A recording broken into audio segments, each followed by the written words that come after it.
Are we live? I think we're live. What's happening, everybody? Hope everybody's having a fantastic, whatever day it is that you're watching this. So what I wanted to do for the live show is kind of do a take two on my wish list for direct connection. Basically what happened is, you see, sometimes when the upload begins to take place, there's a glitch on the YouTube side. And what can end up happening is that you just, for whatever reason, the uptake doesn't happen. So anyway, I wanted to go ahead and retouch upon this because I really do think that there are some points here that really hopefully will be taken, or at least kind of a wish list, if you will. I mean, we are kind of sneaking up on Christmas. I mean, might as well get that wish list rolling now.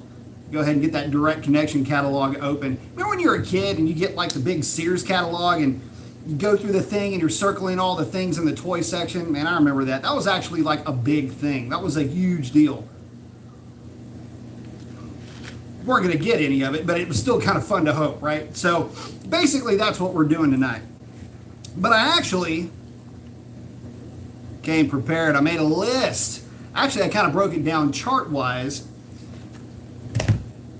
But we're going to talk about this. It'll be a lot of fun. And without any further ado, let's get this party started. So my wish list kind of begins, and to be honest with you, this is almost like if we could just get this stuff, this first part of the list, the rest would pretty much be gravy. But to start my list off, it's going to be global, just generic CAN bus related things that you could do to the cars and trucks that would be so cool to be able to do through direct connection. So first things first, Uconnect updates. If you've got one of the cars or trucks that has older Uconnect, it would be so cool to get some of the newer features incorporated into your older Uconnect. I can't imagine that they're not reverse compatible. The big reason for that is the font quality, the layout is better. You got other cool little gadgets, gizmos, and features that you could tap into. And guys, believe me, I am a sucker for the little tchotchkes and baubles like that. Anything I can update, anything I can incorporate into the car to make it more of an interactive experience, I'm all about that.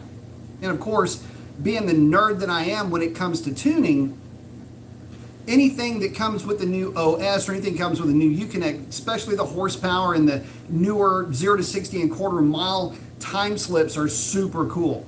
So that would be awesome. Different skins, again, the updated features would be great. Just to be able to take your existing car to Dodge, to your power broker, and they could hook you up with that update. That would be one of my number one things. And again, that's global. That's trucks, Challengers, Chargers, anything with a Uconnect.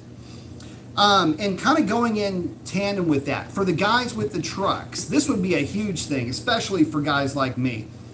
I would love to be able to capture the drive modes for the trucks. Just a true, honest-to-goodness sport mode for the trucks would go a real long way into making those trucks even more fun to drive. And you got to remember something. The Dodge, or I should say reverse, the Ram brand and the Ram trucks are some of the most fun trucks to drive. I mean, I drive one of these things every single day. I've got about 275,000 miles worth of Ram 1500 underneath my belt.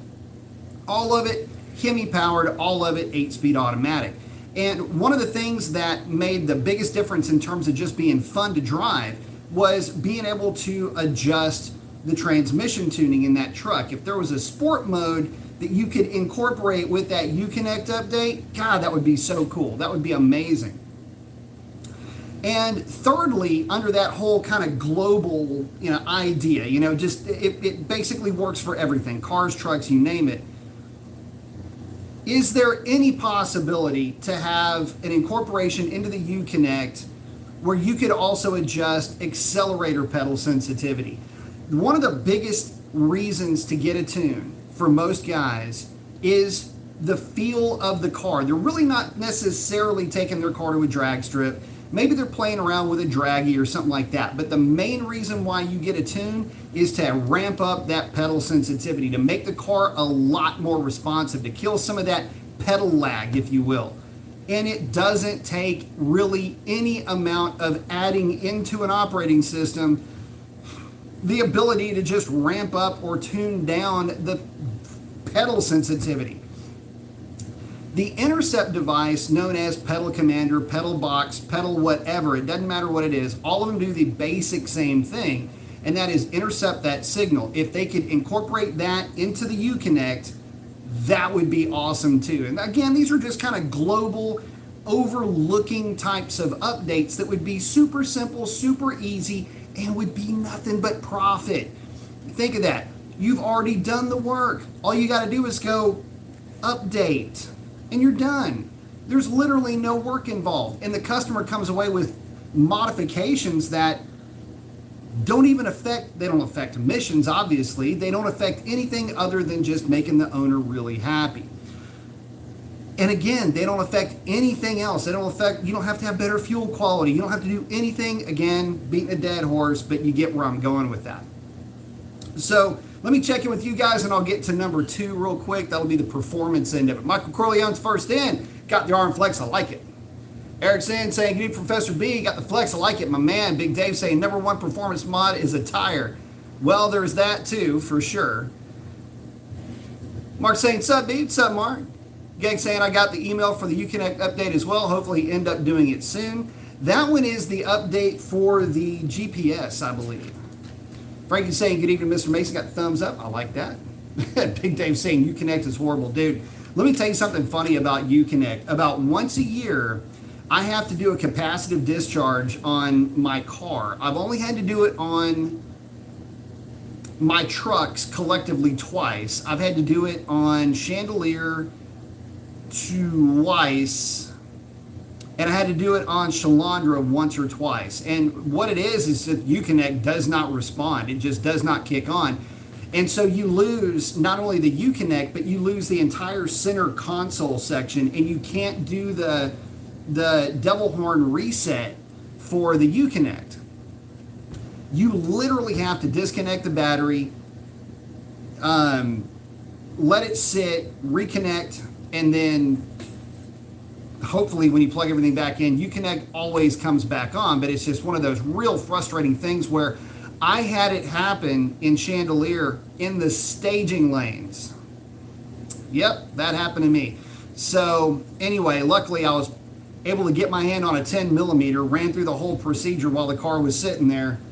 And yeah, that was a real treat, let me tell you.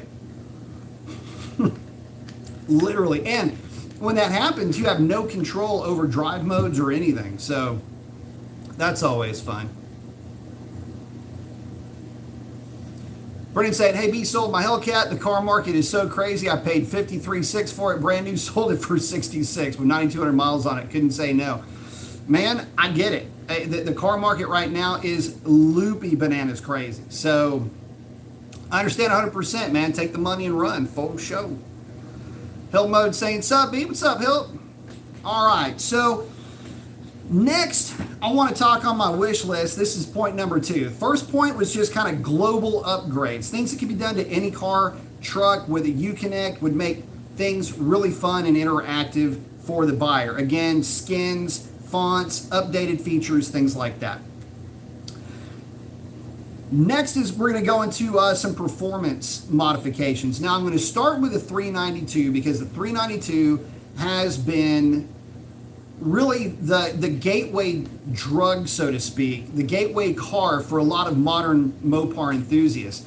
Where a lot of guys might argue that it was really the 5.7, the reality is that most of the muscle car guys, the guys that were coming over from Ford, which there were a lot of them, already had a lot of experience with V8s and performance modifications, things like that. They all bought Scat Packs and SRTs. So we're going to start with the 392. Those are the guys that were really flying the flag super high, and were basically the backbone of Mopar performance leading into the 8-speed era in 2015. But first and foremost, for the 392 guys, we've got to get a different rear differential option available. Look, for the Hellcat, if you don't like the 262, you can always go 309, which I do highly recommend. But if you got a Scat Pack, the only real option from there is the 3.7 rear diff out of a manual transmission Hellcat. It's a little too aggressive, really, for a lot of guys, especially if they're running on the street.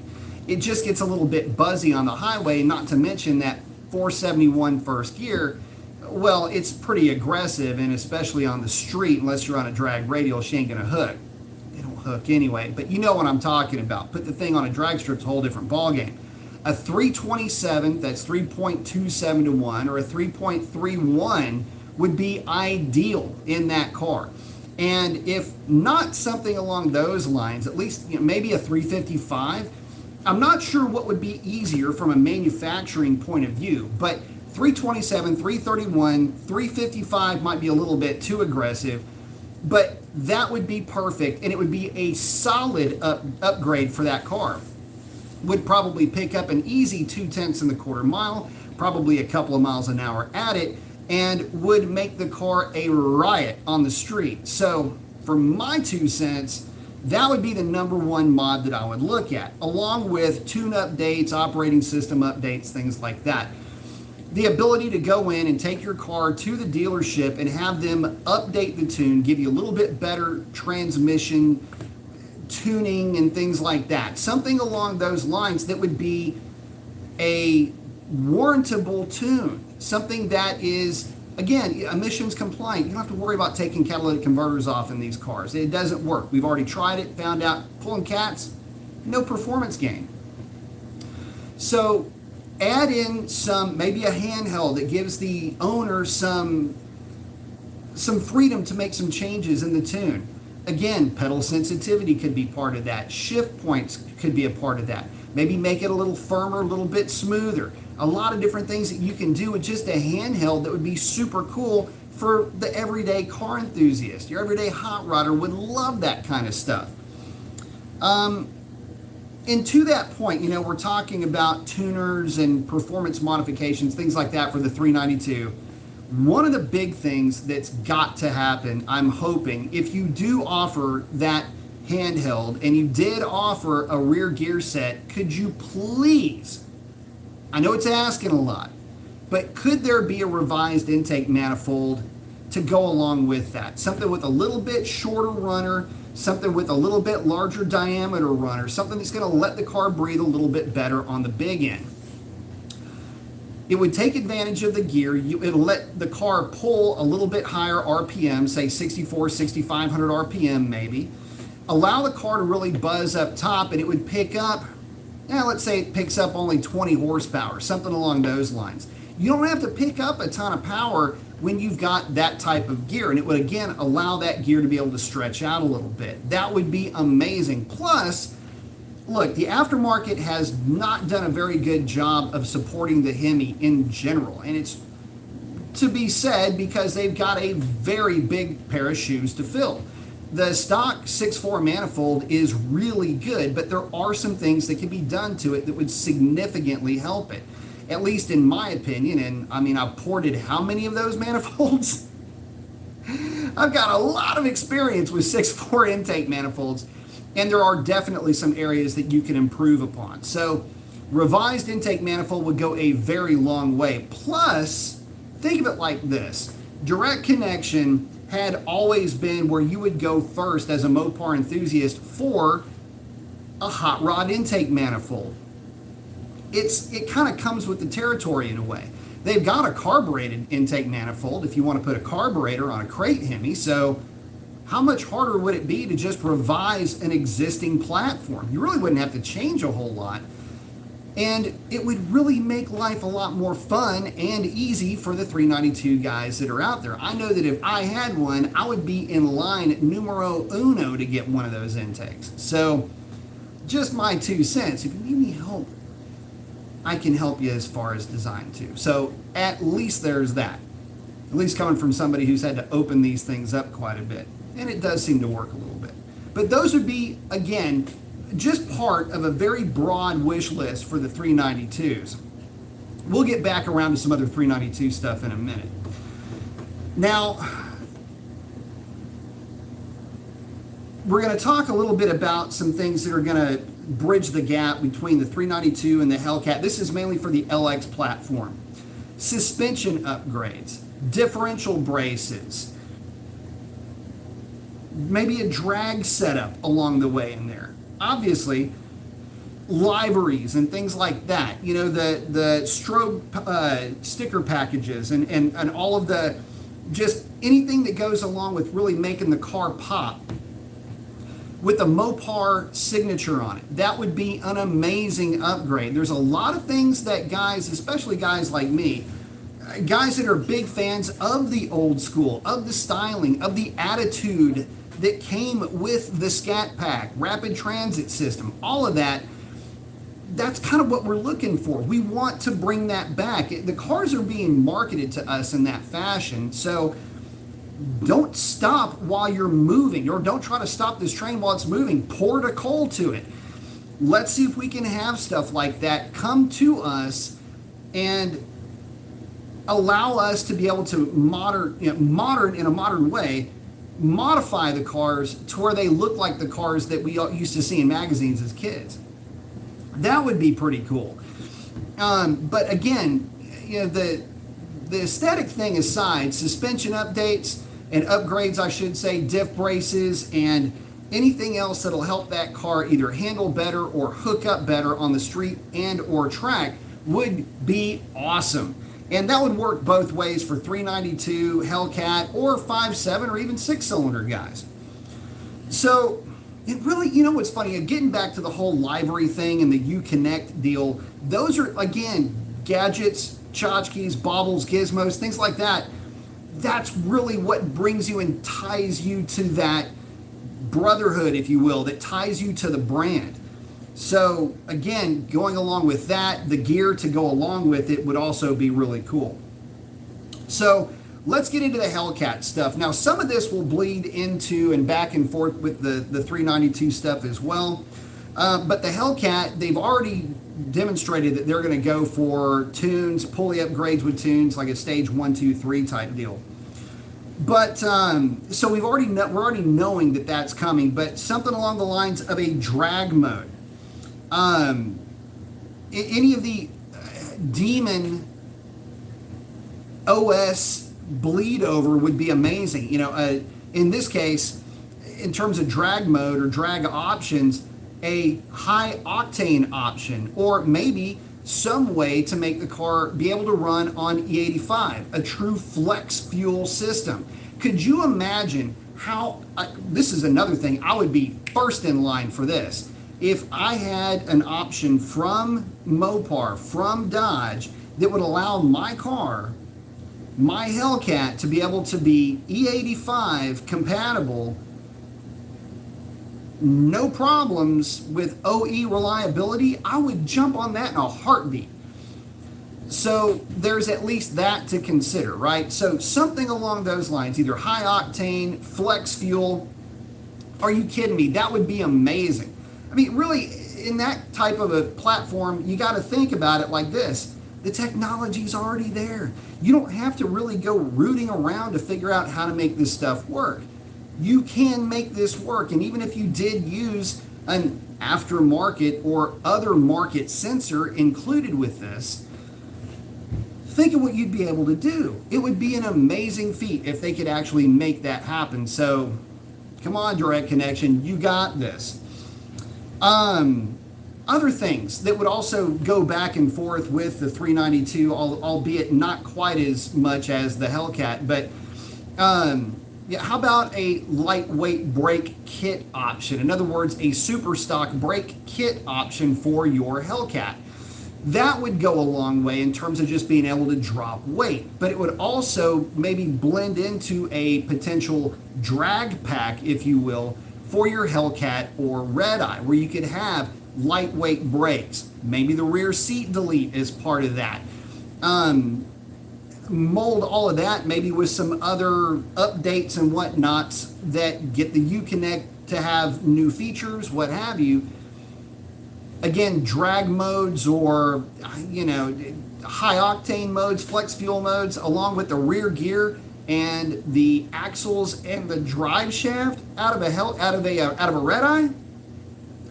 I mean, that's almost a no-brainer. If I'm sitting in the dealership and that kind of package is offered up to me through direct connection as a dealer installed option that comes with a warranty, yeah, I'm going to take it. And granted, look, I understand and I'm right there with you on one point with that. It's going to have a lot of nannies. All the torque management is going to be in place. We've tested it. It doesn't make that big of a difference. You know, cat overtemp's going to be in place. Not necessarily a bad thing. You know, all these other nannies are going to be in place. Well, yeah, that's to make it warrantable. And by the way, there's nothing necessarily wrong with that. Roush will agree with that statement. So, again, I understand that there might be a little bit of trepidation that what you're getting from Mopar will not be as potent as something that you get from the aftermarket. Fair play. However, what you get from Mopar will be far and away, if this were to be the case, more reliable, safer on the fuel that you're running, in other words. There's something to be said for that. And if you give up a tenth or a tenth and a half to have that level of reliability in a car, which, by the way, already has the reliability of a tank, these things are known for their durability. How much more could you ask for? So that would be another select portion of that wish list. Obviously, the Demon parts, calibration, we're talking torque converters, things like that. But that isn't just the end of the chat when it comes to the Hellcats or what have you, because the ability to get the torque converter and then get all of the calibration information uploaded into your computer for that torque converter. So in other words, it's not like they're just going boop and putting that torque converter in. They're going boop, putting the torque converter in and go beep, beep, beep, beep, beep, beep, and make the car be able to work perfectly with that torque converter the way that the Demon does. A lot of things to think about there, but that would be an awesome update, and it would be a smart way to go about selling these parts in. It's going to be coming into that education part of the thing that we're going to get to here in just a second. Last but certainly not least, and certainly not limited to, the last topic that I want to get into, because I can just keep going on and on and on about this. Last on the list, though, I'm going to talk about trucks. And the reason why I talk about trucks is Ram is the largest brand out there in terms of total volume sales, I'm sure, for Mopar in general. I mean, the most popular vehicles that are sold in the States are pickup trucks. So in this case, what would really be cool for those trucks, number one, being able to have tune revisions. That would be really sweet, especially if you could, again, adjust transmission shift points. The addition of a sport mode, again, that's where that would come into play the most. In fact, having drive modes for the trucks would add just a certain level of flavor to the things that would make them so cool. And just, a little bit more of an aggressive transmission tune, that 1-2 shift, get a nice little bark out of the 1-2, that would be pretty cool. It's one of the things I used to really like about my other truck, the one that had the 3.92 gears. And I guess in this case, again, not last but not least really for the trucks, but exhaust options. I mean, look, guys, it ain't like this manifold bolt thing is fixing itself. Why not mix in some headers? A nice Y-pipe, catted Y-pipe with a good sounding cat back. That would be an amazing upgrade as well. And again, this is stuff that doesn't affect emissions.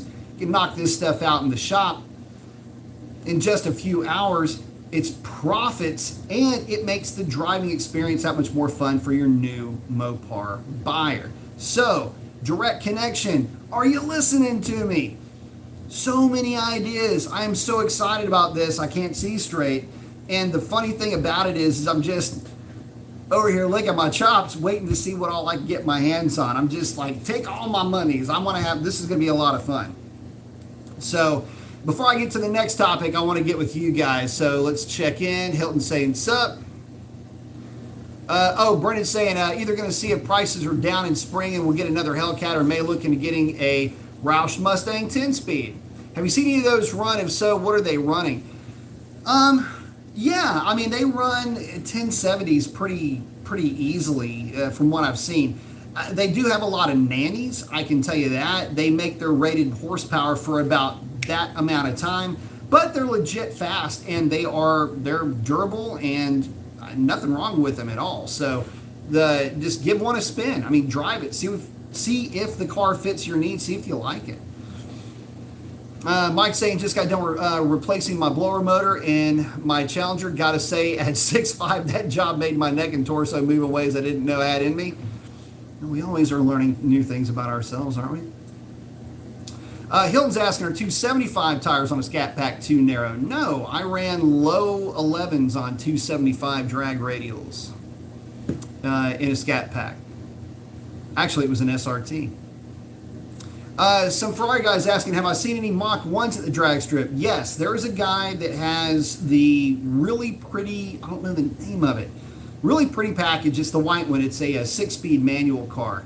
You know, mid 12-second car. He's really not ragging it out. It's still got stock tires on it. Mike's saying, Hilton said, and argue that's barely enough for an RT, let alone a Scat. By the way, that for those tires, I would say that would be a drag radial on the back of that thing. 315s, watch out. If you've got a Challenger and you buy 315s, you will be doing some massaging to that inner fender well. And as a matter of fact, I will be doing another how-to video on that inner fender well modification. I'm not really sure what happened to that video in my playlist. It is gone, and so I might make another one. It's super easy to make. It's a fun video to make, so I might go ahead and do that. And we got one more coming in. Fishbowl saying, would love long tubes for a 5.7, either developing their own or partner with aftermarket. Those would all be Cooks. I can almost guarantee you that. Cooks headers, the fitment is from my experience with the LX platform, is absolutely the best. Some guys will argue stainless works is right up there with them, although I've heard back and forth on that. I'm a big Cooks fan, so I'm always gonna push Cooks when possible. So the last thing in the wish list, and this is probably the biggest one for me, and this is where I would probably, if given the opportunity, be the biggest asset to the Direct Connection family, would be on the education side. And what's funny is that I've got all these notes, and it says education. Just go off on it. So look, here's the thing, guys. I can't tell you how often I have answered questions, either whether it's exhaust, intakes, throttle bodies, camshafts, head porting, valve seats. You start naming everything that you'll run into, torque converters, tuning. The thing about it is that the aftermarket does not do a very good job of explaining how the parts work, what the parts will do for you, the reality of installing X part on Y vehicle. When we start getting into things like cold air kits, bolt-on type stuff, what's the effect, the total net effect in terms of horsepower, things like that? Why is it that you can put a part on a car and it won't make any horsepower, and then you test it again and it does make power? Doesn't make any sense. Dynos, how dynos operate, why I don't like quoting dyno numbers. All of that comes into play through education. And back in the day, Direct Connection was one of the go-to places. In fact, it was the go-to place for information for anything Mopar performance related. Had a question about camshafts? Direct Connection. Intake manifolds? Direct Connection. What about cylinder heads? Say it with me. Direct Connection. Okay, so that's where guys would go to check it out. And they had a lot of how-tos, tips and tricks, things like that. How to set valve lash. What is the difference between a hydraulic lifter and a solid tappet lifter? Tappets, lifters, it's interchangeable names for the same thing. what camshaft works best, what jetting on the carburetor with what intake manifold with these sets of heads got you the best results in whatever conditions you were running in. You can see where that comes into play, and being able to have that conversation with the new brother or new sister on the other end, on the other side of that counter, is a huge portion of this lifestyle, really. And it's something, by the way, that if you're going to mimic a business model, Harley Davidson, FRPP was also really good about that. At one time, GM Performance Parts was also really good about that.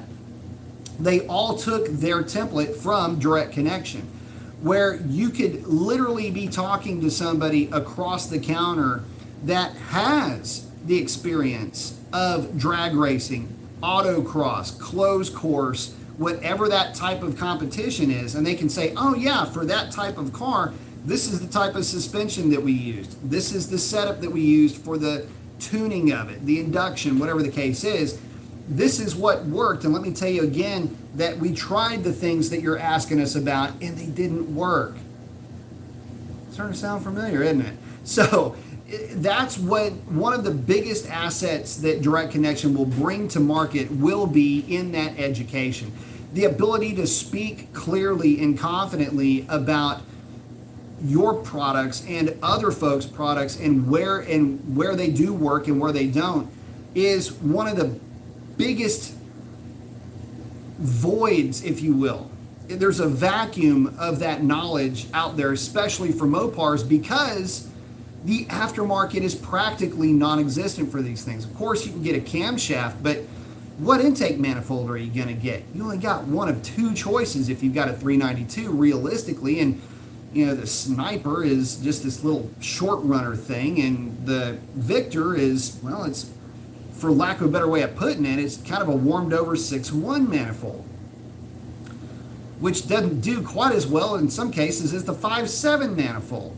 You see where this is going? It's like the aftermarket really doesn't have an answer. And this is where Mopar, through Direct Connection, could really bring the noise for the Mopar enthusiast. So I can't really put it any other way than to say that with Direct Connection, if they're going to bring it back old school, and be the bully on the block that Mopar used to be. It doesn't mean that you win every race. It's that you've got so many people out there racing that you cannot be denied the respect of the brand. And I can tell you that through Direct Connection, there were a lot of 340s, a lot of 360s, and a lot of 440s that were out there running deep into the 11s and deep into the 10s in B-bodies and E-body cars. So, and this is back at a time when those kind of numbers were really almost unheard of. You'd have never seen it with a Ford unless it had a side oiler and 427, and you certainly would see it with the Chevrolet, albeit big block only. In some cases, you know, really tuned up small blocks, but I'm telling you, at one point in time, Direct Connection was a force to be reckoned with. Looking forward to it being a force again.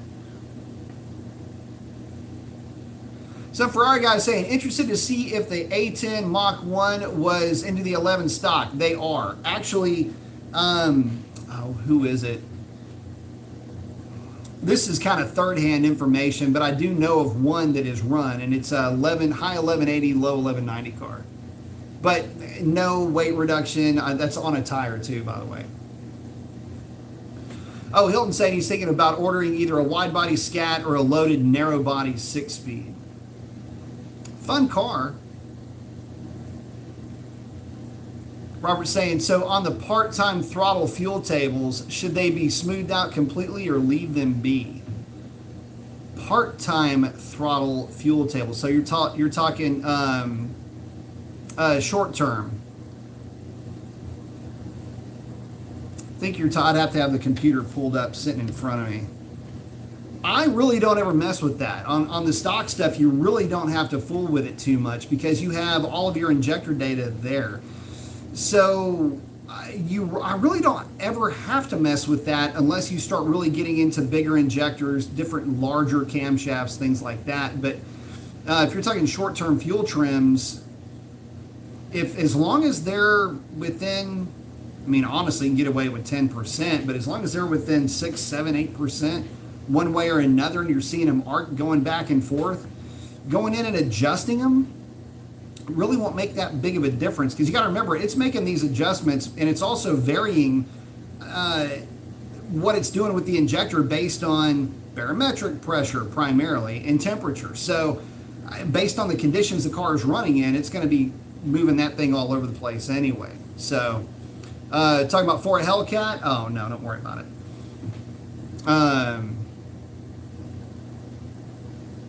Talking about he didn't know if the tables were already data derived from the fuel injector connection or fuel injector clinic, whichever way you're going. Well, yeah, that would depend on which side you're going with. So once you get your fuel injector data put in place, you should be good to go. You shouldn't have to really mess with that too much. I know, and it usually works out just fine. Only time you kind of get into a weird spot with that is on your E85 tuning. But even then, I mean, you're commanding different lambdas. You're commanding not really different lambdas on that car, but you're commanding just really more fuel at that point.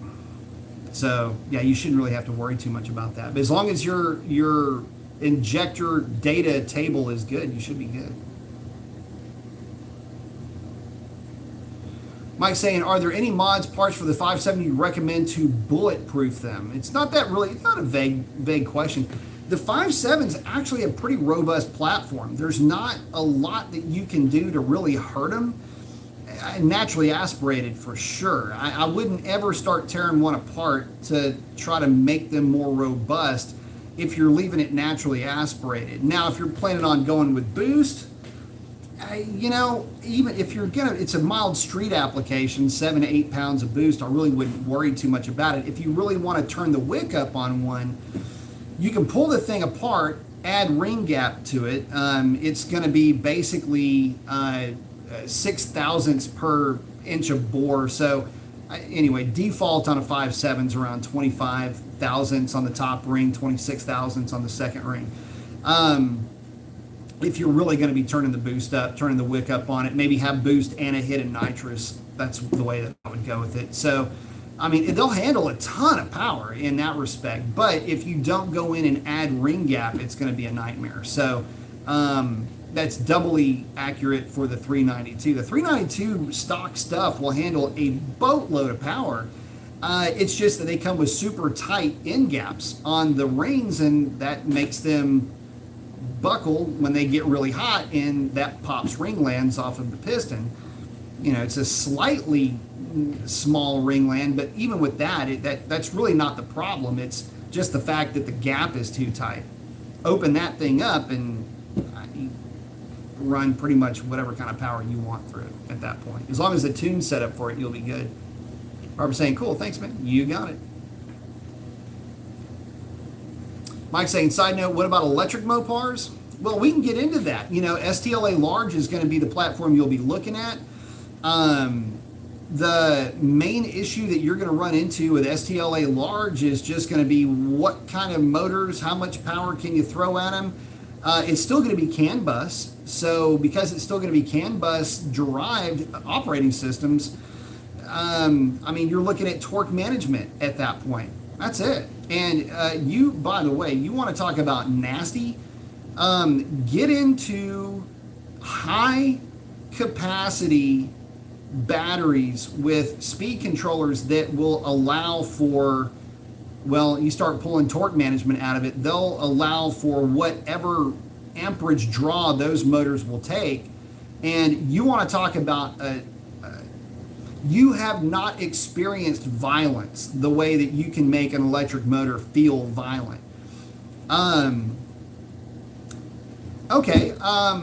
So let's talk about electrics. Make sure Robert's saying, yeah, I'm running E85. Yeah, get your injector data dead on with that, and you'll be in good shape.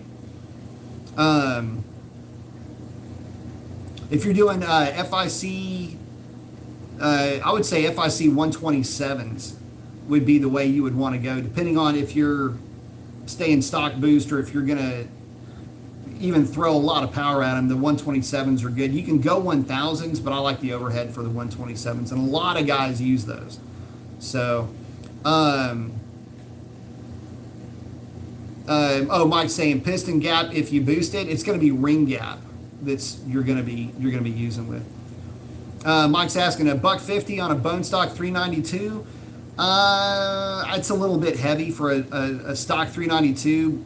I would stick with maybe a 100 shot, but do it with a standalone system. You can run a $150 on a 392, but I have to warn you that if you don't want to hit it at too low of a RPM, but especially at too low of a speed, you're overcoming a lot of inertia. And because you're overcoming a lot of inertia, you're going to have a ton of cylinder pressure, a lot of dwell time at top dead center. So your tune's going to have to be dead on.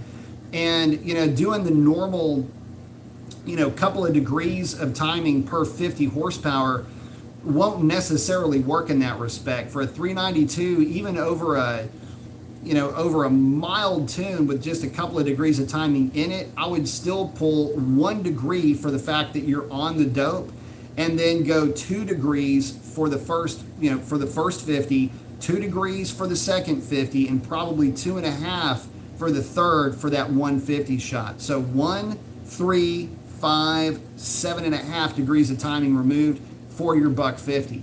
And then I would absolutely run the thing, and I apologize for not having this part number, but was it nitrous outlet? Had a really good kit. You can run that nitrous system off of injector duty cycle. So when your injector duty cycle hits a certain point, then it would allow the nitrous to hit. You can blend the nitrous in from there.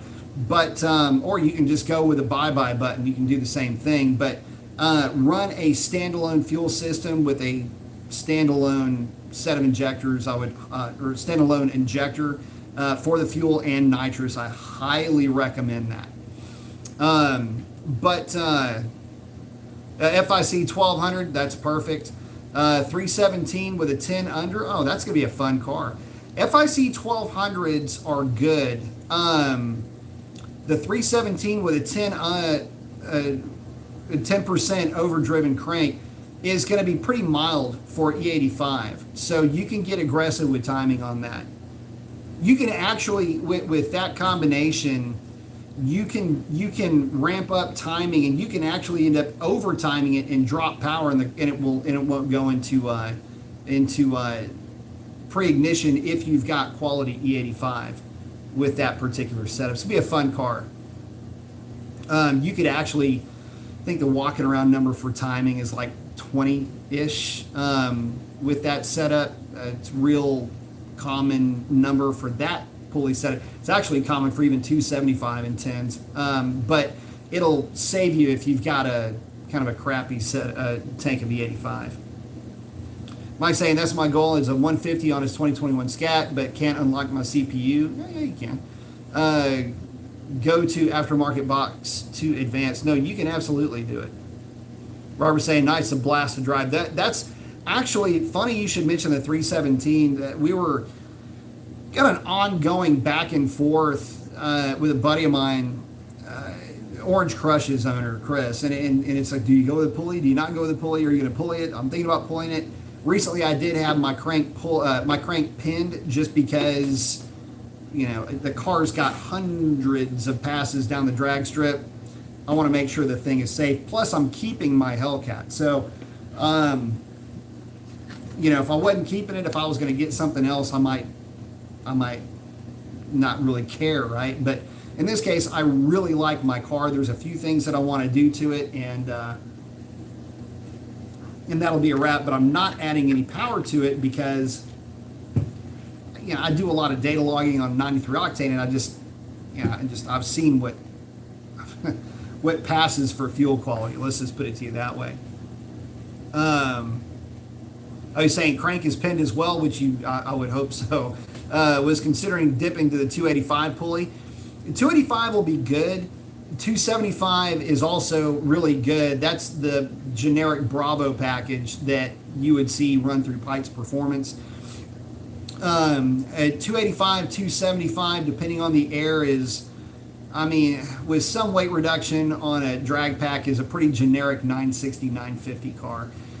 You would absolutely, with a Challenger on a drag pack wheel and tire system, and we've been 270s with just a 285 upper. So, and that's with not a whole lot of weight reduction. So, you know, you can definitely, I mean, you know, Racer X got his down into the 940s. This is a true Bravo package, 10 lower and 275 upper car. So, stock manifolds, cat delete, that's about it. On the corn, twin pumps, FIC 127s. That's it. That's all I need.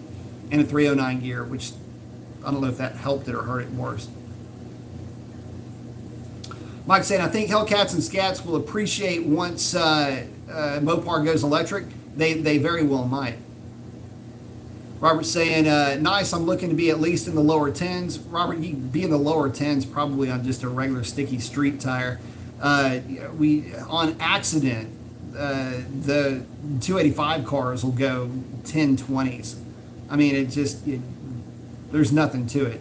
So as long as you got practice and get throttle control right, get the launch down, you'll be good. That's actually one of the more fun cars. When I would do load tests, high load street tests, that's one of the more fun cars to drive. So my package, what would be considered like a Charlie package, was my number one favorite car to drive. It was just so laid back, super cool. Car just would click off mid-10s like it was bored with it. And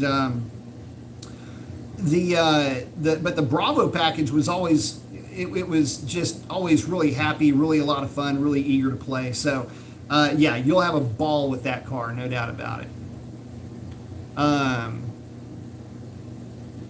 Mike saying, notice you are keeping yours. Yes, I am.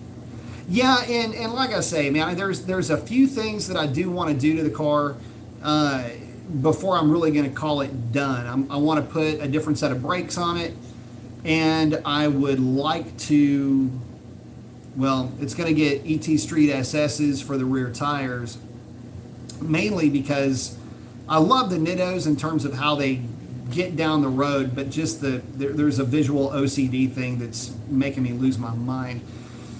So I'll be moving over to that, maybe get the windows tinted, and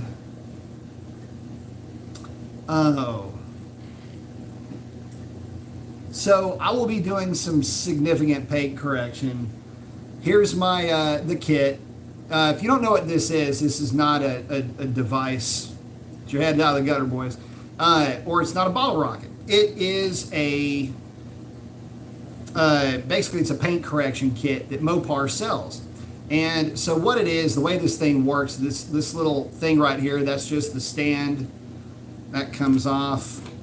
This part right here, that's all that is. That's not a paint pen. That's a little abrasive little stick, allows you to get in there and basically pop the paint and just, get the thing to where the paint's not mushroomed out at all. You just chip that down to where it's nice and flat. Inside of that is the actual paint pen, little dippy valve right there. Let's see, inside of that, you'll find the actual brush itself right there. If you need the brush, that can be a little bit tricky, especially for new guys. And then this part right here is actually this part right here is the clear coat. I always get that backwards. That's the clear coat portion of it. Anyway, it's a pretty cool little kit. And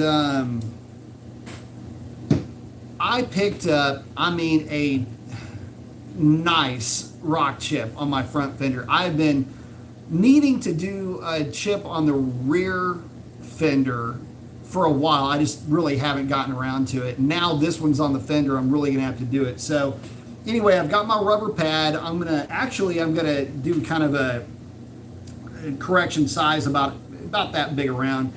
And more or less what it's gonna be is I'm gonna get 1500 sandpaper, just give the paint a little bit of key. Chip out any ledging in the paint.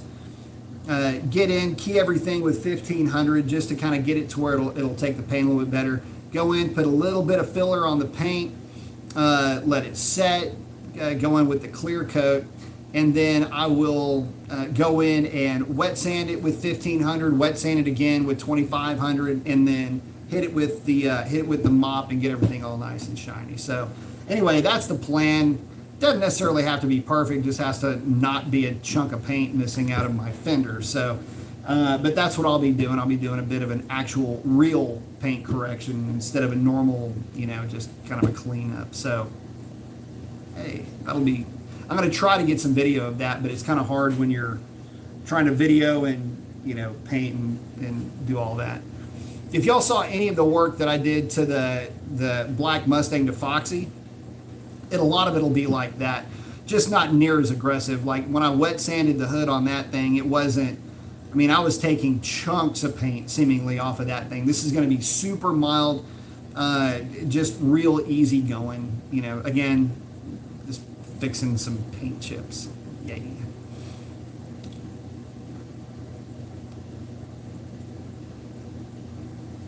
Oh, Robert's saying right now on the dyno, 839 to the rear wheels. Nice. I'm assuming that's on a dyno jet.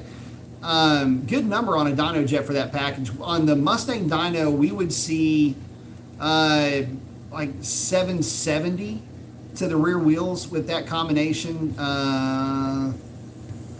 fairly regularly. True Bravo, a 285, 275 will make almost right at 800, like 800 to 805. Some 815 if you had 262 gears. So just, dyno jet versus Mustang dyno.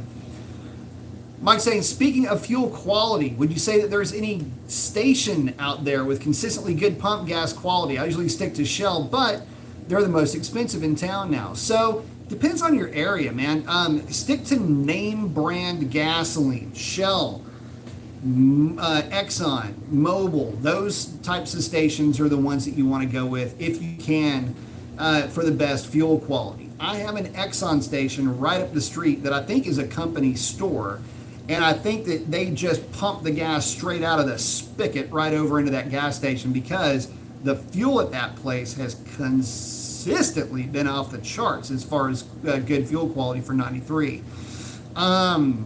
As opposed to the Buc-ee's gas that I have, or had, or still is, I guess, some of that in the tank, that I had all kinds of problems with. So not all fuel is the same, not all fuel quality is the same. And again, if you stick to the gas stations that are, again, name brand fuel stations, you'll typically have really good results with that. Mike's asking, is there a real trans brake for the 8 HP trans? Loving the information, by the way. Thank you very much. Not that I'm aware of. I know there is one for the NAG 1, but I'm not sure that there is what you would consider to be a true trans brake for an aftermarket, on the aftermarket side, for the HP 70 or HP 90. And not for nothing, but I've had a lot better luck foot brake launching not only my car, but the Demon, the Red Eyes, and all the other cars that I've run at the track for customers. I never ran any of them off of the launch control. I always had better luck. It's the generic way to launch them, by the way, is 1300 RPM, 1400 RPM. Hold it, lock in on the light, stage the car, wait till the other guy is staged unless you're making a solo pass. Wait till the other guy is staged, count to give a solid 1001, tack it up to 13. When you see the last bulb go full lit, watt, and that will typically get you the best result if you're on a sticky tire.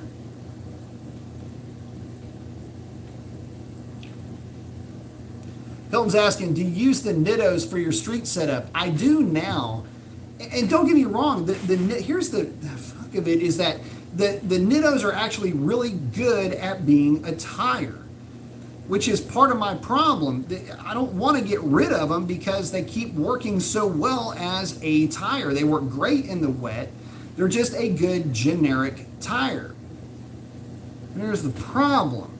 See, the issue that I have with the Tri-5R is that it is marginally better than a really good summer tire. I've taken them to the drag strip. I got them to hook-ish once. And what did I run with them? Like a 1060 or something like that. Maybe it was a 1070. Either way, it was a forgettable experience. I can tell you that because it was just me literally really driving the car out of the hole. That's me on the pedal. Just you can really they give good feedback though. You can really feel them when they start to give. You know how to pull back on the throttle or just kind of hold. Steady slack throttle a little bit more and then, run it into a watt. But it's just the look of the thing. It's just, And then the other issue that I have with them is getting back to the, how much better are they than just a kind of a standard summer tire? Well, not much. I mean, this car, just from driving the thing, okay? Let's say I put you in the driver's seat. You're in sport mode. And you got to take off from a light. You're just kind of taking off normal. You get to about 50 miles an hour. And you kind of roll into the throttle kind of quickly. It'll just start lighting the tires up. And it's like, dude, this is supposed to be a drag radial. And it will haze the tires at 50 or 60 miles an hour. And you're not even really trying to do it. So I don't really like that. I mean, if I'm going to have a drag radial on the back of the car, I want it to be drag radial-ish. And that's not the forte of the Nitto Tri-5R.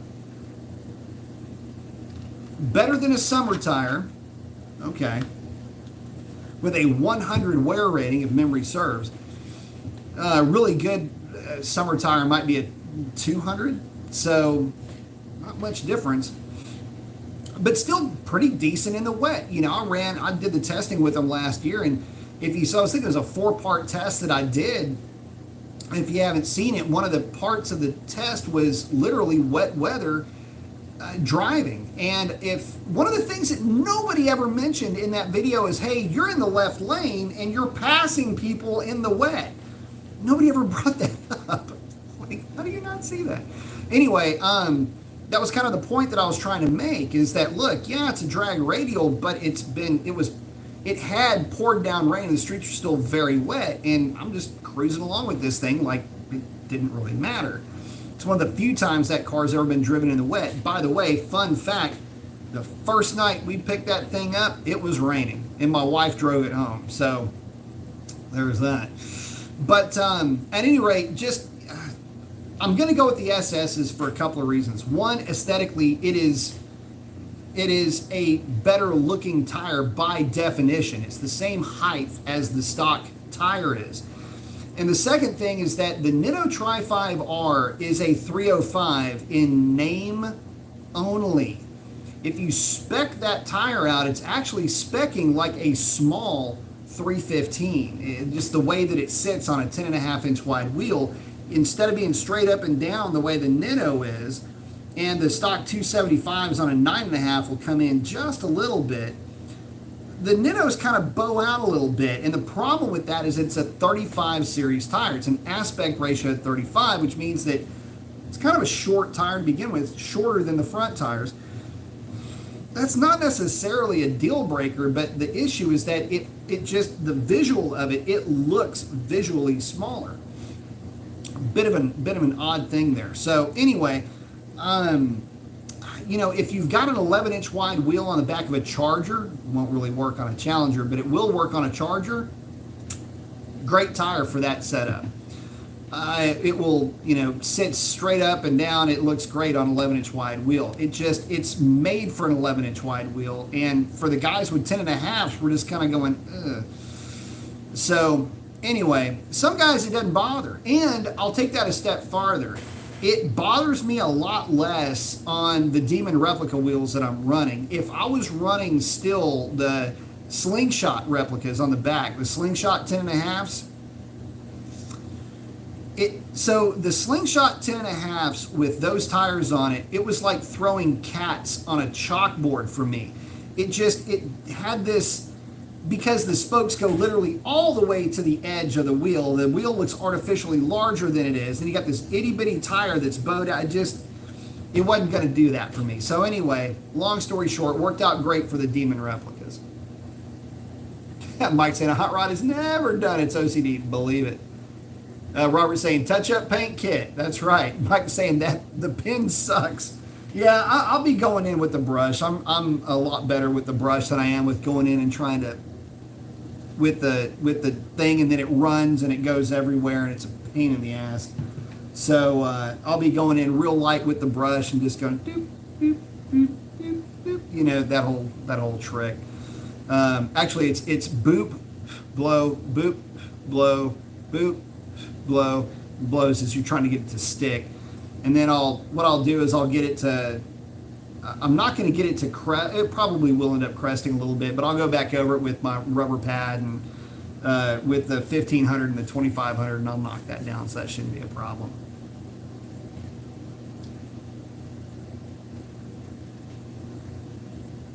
Oh, Mike's saying if you have to fix paint with the pen, then color sand with 2000, yep, and then use the Milwaukee or Harbor Freight. So I run the Harbor Freight, and the reason why I like the Harbor Freight so much is because it's got so much torque, and on contours it doesn't stall. So yeah, I'm a big fan of the Harbor Freight for sure.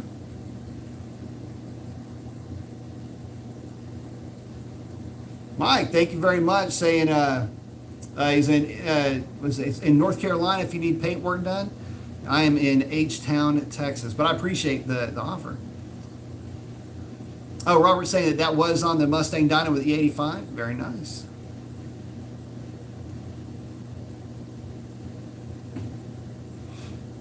Oh, Mike's saying, yeah, I appreciate that. Thanks, bud. No, it's literally like if you look at this remote, they're both almost exactly the size of that mode button right there. That's about it. They're not that big, but the one on the fit, well, both of them are pretty deep.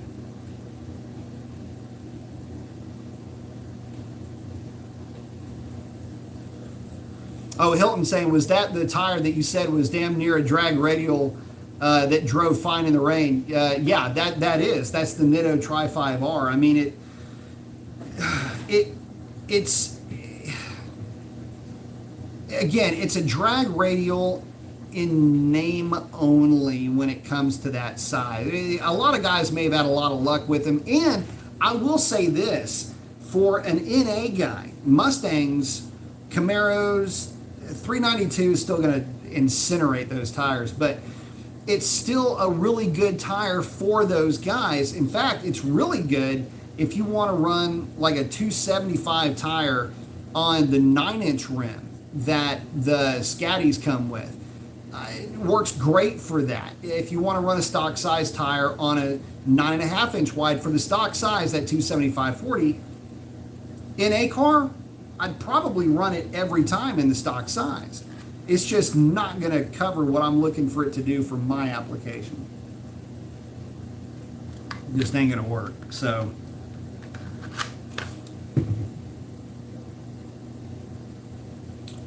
I'm saying, oh yeah, gotcha. Let's see, Mike's saying, oh, Mike's hanging out with Boosted. Michael's saying, first night I had my Scat Pack, it was raining, and that's the same night I decided to get wider tires on the back, for sure. Robert saying, thanks for all the info. Really appreciate you taking time to do this. Yeah, sure, man. Do it all the time. I love it. Usually do it twice a week. Oh, also, so, what was it, Mike? We were talking about electric stuff. Oh, and by the way, guys, give me your ideas too for the wish list for direct connection, but the electric stuff. So on the RC side, love RC stuff. It's a lot of fun. Been messing around with this electric stuff for a long time, and it blows my mind that the EV thing hasn't really started sooner than this. The power density that you're going to see with these modern EVs that are coming out from Dodge is going to be is going to be crazy. And if they do what I'm hoping that they're going to do with those cars, they are going to be bananas nuts to drive. This will be so much fun. So I've got a ton of experience with the electric motors and setups and, you know, some electric tuning and things like that just from racing and playing around with that stuff. So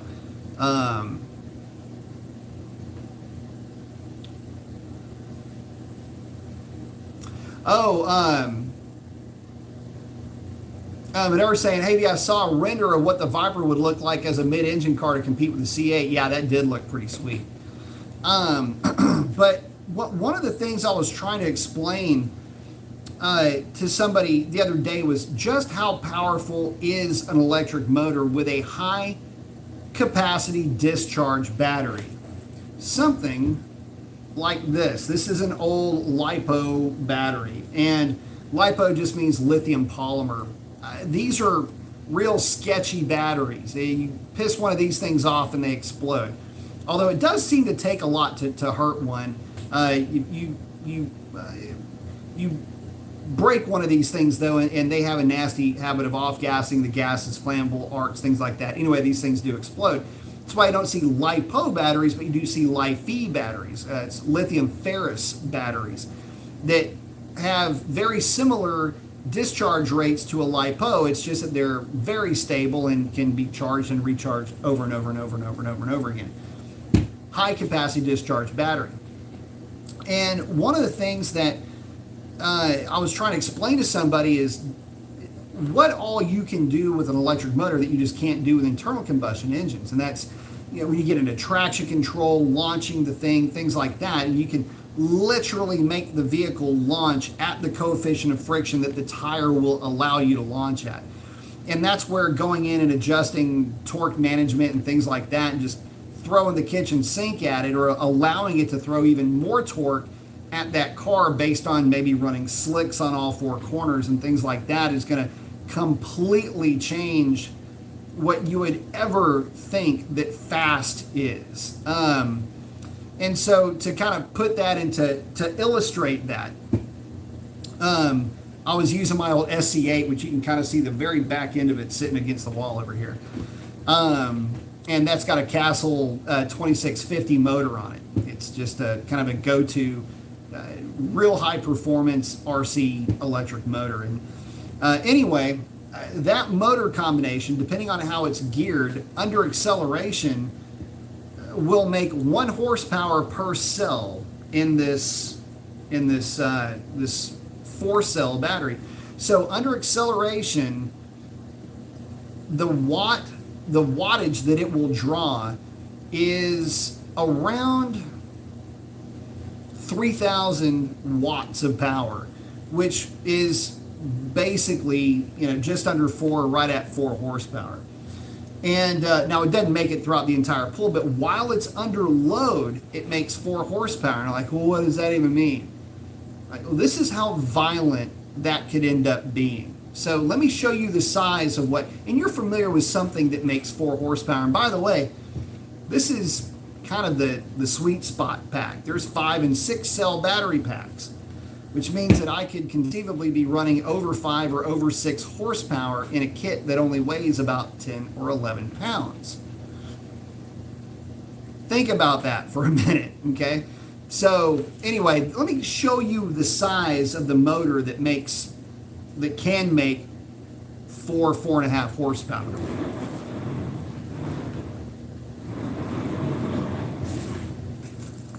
This thing, it's about the size of 3 fingers, okay? Maybe 4 if I just jam that thing in there.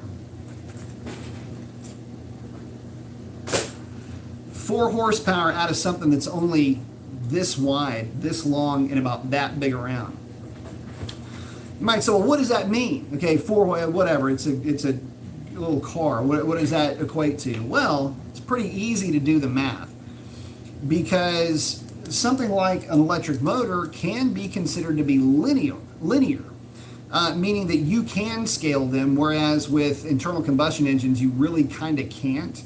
There's primary and secondary imbalances that start to come into play here. But for these purposes, you kind of can. And if you got enough battery to support it, it's pretty easy to figure out the numbers.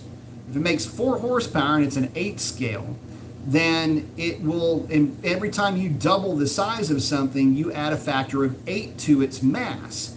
In this case, you'd be adding a factor of 8 to its weight, and 8 to its power production.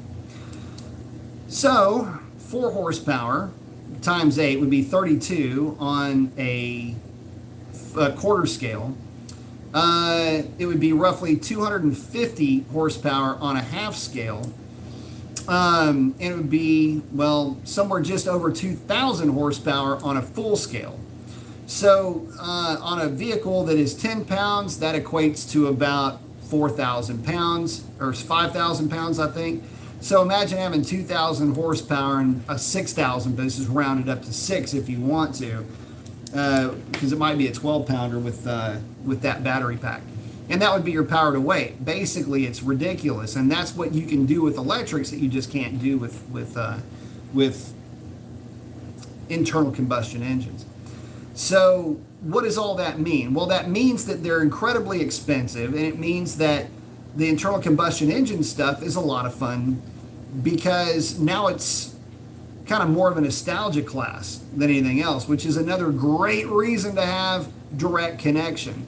Because you're going to have a ton of guys that, although all of that power, and that's kind of a real long way around my ass to get to my elbow, but yes, that is illustrative of the fact that you can make stupid power numbers with an electric motor. And by the way, that battery life would not last very long at that at that level. But anyway, you can make stupid numbers with an electric motor, but it will never be the romance of the internal combustion engine, which is why you need the education, why you need the parts, why you need the expertise of the OE coming into this new era. To be able to have that level of expertise for the internal combustion engine is going to be priceless. With all the enthusiasm that Mopar Dodge branding is bringing to the table, and this is a great opportunity to relive and create and have and maintain this golden era of performance that, well, let's face it, Dodge pretty much ushered in. So anyway, let me get back to you guys.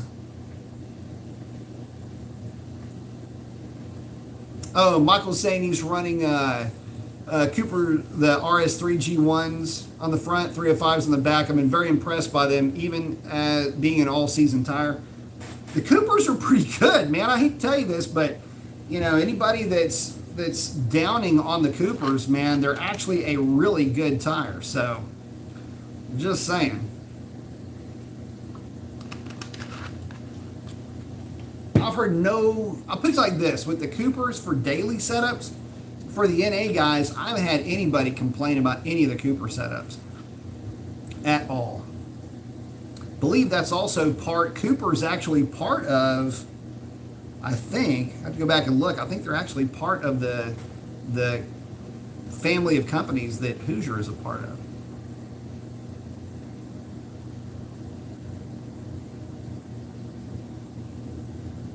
But they were saying, well, as for the electric cars, if the mass market really wanted them, they would have gained a foothold by the 80s or 90s because electric cars were experimented with all the way back in 1875. Actually, that was the preferred mode of transportation back then. Nobody wanted to mess with internal combustion that far back in the business because they were hell to start.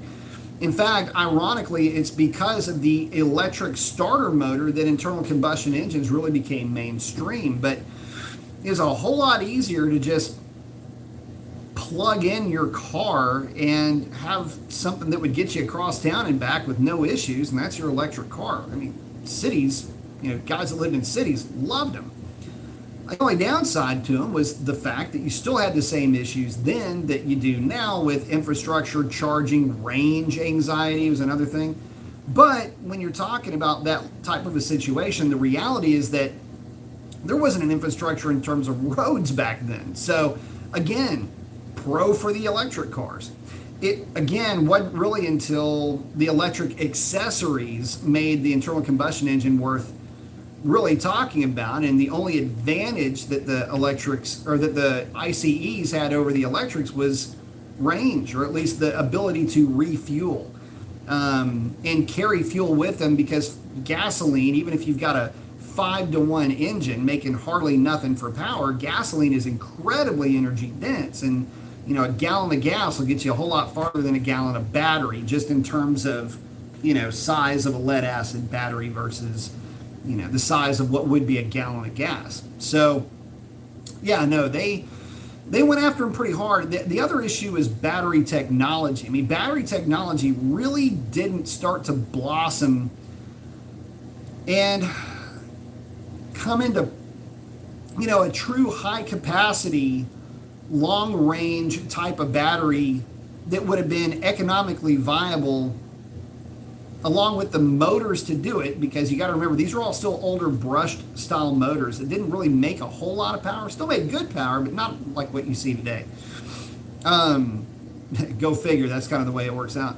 But that was really never, it was more kind of a cottage industry. It wasn't until about 20 years ago that battery technology was really getting ramped up, and even then it wasn't at the level that you would see the discharge of a modern battery. So with that comes all the perks of the new motors, lots of power, everything else. So but I'm a big fan of EVs from a performance standpoint, so I think they're great for that, but I would never buy one. It wouldn't even cross my mind to buy one based on economics. It doesn't work like that. Buy one because they're a blast to drive. They are wicked fast, completely different way of going about the go fast business.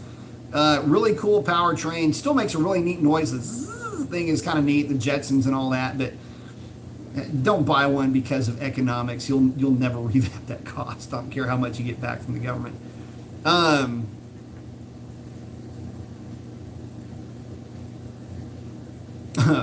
Madara saying, and they still haven't seen the success of internal combustion engines, so we really don't want them. The funny thing about it is, I remember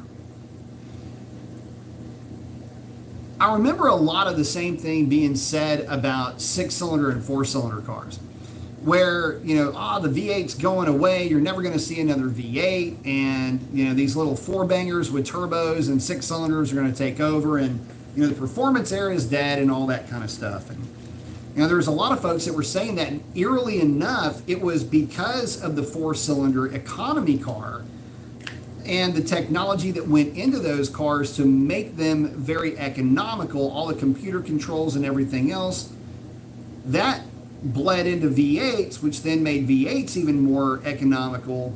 Weird how the V8s owed their existence to the 4-cylinders and 6-cylinders. Still kind of plays out like that today. So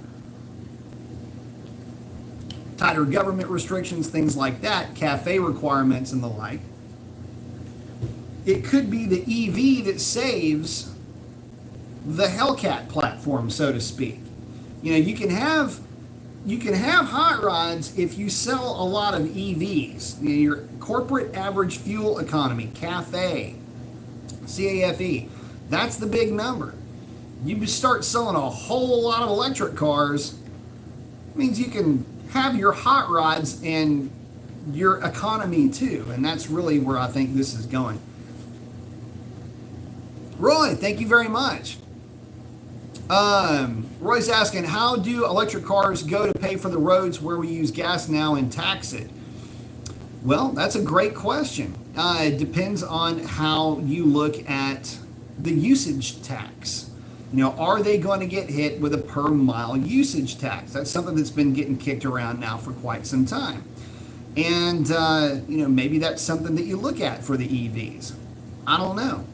But, nobody really thought of that when they started mass marketing these things. Everybody was really concerned about how well they were going to clean up that air, right up until they figured out that you don't have to put gasoline into these things, which is heavily taxed for roadway and infrastructure.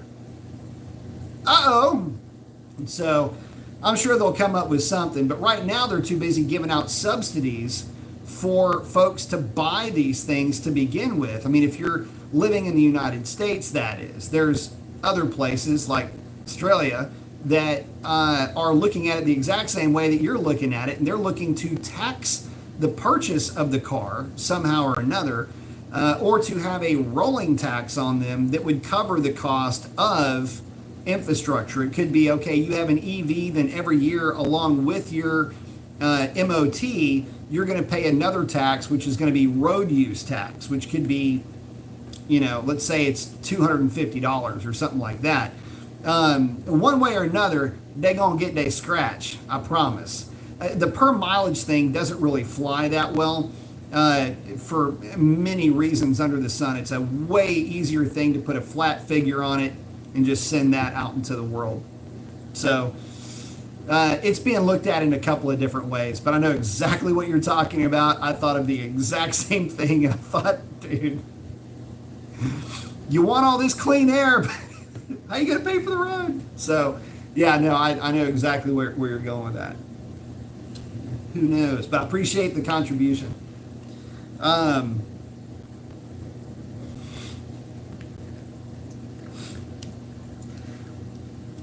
The other funny thing is a lot of these electric companies have free nights or free weekends as part of their marketing with the deregulation of power companies. And I can tell you that when you do the math on a fill-up, we're going to call it a fill-up here, for an EV, for a significant battery pack, and we're talking from more or less nil to fully charged, you're looking at about, I think it was $13.75 or $15.75 ish, depending on where you live and what your market costing is. So I don't know, call it 15 bucks is what it's going to cost to actually fill the car all the way up. Let's say you only use 20-25% of your range, then instead of $15, it might cost you, I don't know, $3, $4 a day in gas, in coal-fired electricity, that clean coal fire. Good for the lungs, good for the Constitution. Coal, it's what powers America. Anyway, sorry. So anyway, but what if you charge the car, and let's say you are able to get a full week out of the car and you got free weekends on your electric plan. So you drive the car around all week, get the thing down to like 20% on Friday, plug the thing in on Saturday, and let it charge overnight. Next thing you know, you got a full tank of electricity. Didn't cost you a darn dime. Wow. I couldn't think of this through. Anyway, look, I'm only into EVs because they're freaking screaming fast, and I think that's the cool thing about it for me. I don't really get all into the political side or into the financial taxing and whatever else side of it. I could not be any less interested in that.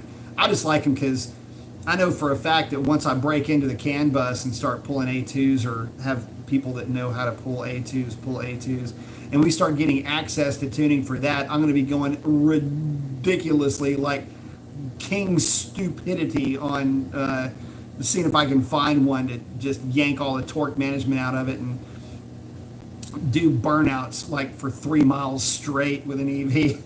Just STLA large platform is in my future. So yeah, I'll be putting 800 horsepower, 900 pound-feet of torque to all four wheels at 0 RPM. It's gonna run like that electric car over there. Haha's checking in and say, hey guys, what did I miss? You missed a lot. The EXO is saying, makes it looks like they are canceling the turbo gas inline 6. They might turbo the Pentastar 6. Also looks like a 5.7 upgrade is happening. I hope they turbo the 5.7. It would push Ram ahead of all. What you might end up seeing with the Ram, you've got eTorque right now.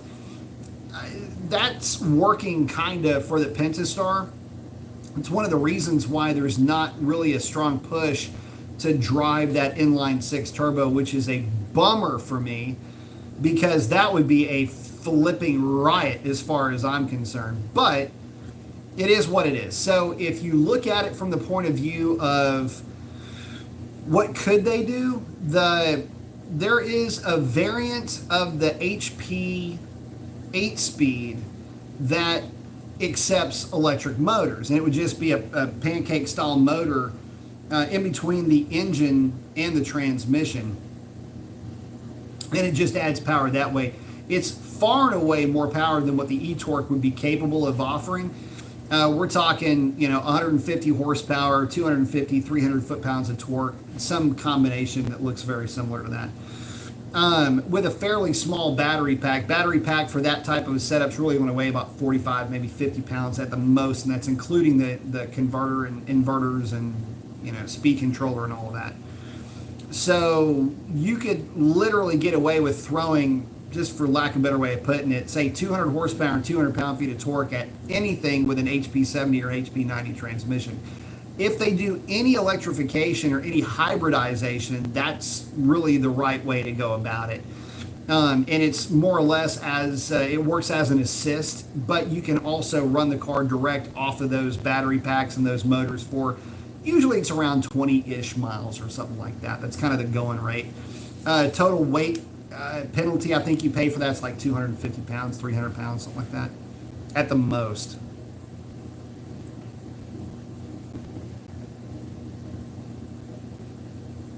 Oh, Michael's saying they already do that with the trucks. He pays $550 a year for heavy highway use tax as well as fuel taxes for every state I drive in, for sure. Roy's got the thumbs up. Haha, saying, no way. Madera's in the chat.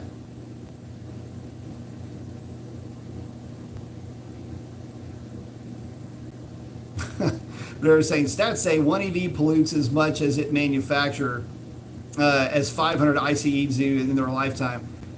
So no, they're not cleaner. So one of the weird thing about EV, that's part of the conversation that to me is a moot point. So making an internal combustion engine it takes energy. No matter how you want to slice it, no matter how you want to dice it, it still takes energy to make that. It costs energy to make electric vehicles. But my big issue with the electric vehicles, this is a scary part for me, is number one, is there going to be a industry to recycle the batteries? That's the big deal, because you've got a lot of really nasty chemicals and minerals in batteries that you don't just want getting thrown into a landfill. You really want to have a strong industry in place for that. The other thing, and assuming that it works out that way, because it has to be less expensive to recycle than it is to just make a new battery pack. And that's including the energy that goes into making the new pack, mining the ore, doing all of that. It's a big ask, right? There's a lot that takes place on making an EV that ain't altogether savory, especially when you consider where some of these materials are coming from geographically. But add to that the fact that you're powering it by coal, in essence, because it's a coal-fired power plant, regardless of how clean the coal is. And again, the more you look into it, the less attractive it really does become. So my thought is just have everybody run everything on E85 and have everything E85 and flex fuel compatible. Problem solved. Anyway. Saying the only way to save the earth is to bring back the Chrysler turbine. You know what's funny is that you're really not that far from being accurate. So my big push would be to do the true hybrid the way that locomotives and the way that tankers work, is basically you have a turbine. The turbine feeds, it runs a generator that basically charges batteries, and the electric motor runs off of that. The cool thing about a turbine is that it will literally run on anything that's flammable. It does not care. It does not matter. Diesel, fine. Alcohol, perfect. Gasoline, just as good. You want to pour some old vodka in the thing, if it's flammable, the thing will run on it. So, pick whatever fuel you want. It doesn't matter. And have the thing come on whenever it wants to. You're not burning anything that's really polluting anything. And, well, while you're at it, you're just kind of recharging batteries. Kind of a win-win. So, anyway, I've been, and the turbine that it would work, it'd be about the size of a briefcase. Like, actually be the size of like a medium-sized cooler, really. It's just nothing to it. So, that would be the entire power assembly. I don't know. Actually, really surprised they haven't gone that route. Strange. But what are you guys thinking about, aside from all of that, what are you guys thinking about this direct connection thing? I mean, what is on your list of things that you would really like to see them do? I know that for me, I was talking about primarily for the 392. We already know a little bit about what they're going to do with the Hellcat, but you notice I didn't really touch on the 5.7 car guys too much. The reason why I didn't is because the scat packages already did exist, and you could get a tune and you could get a cam and you could get some other things done, but a lot of guys didn't go that route. It's just because it was dadgum expensive.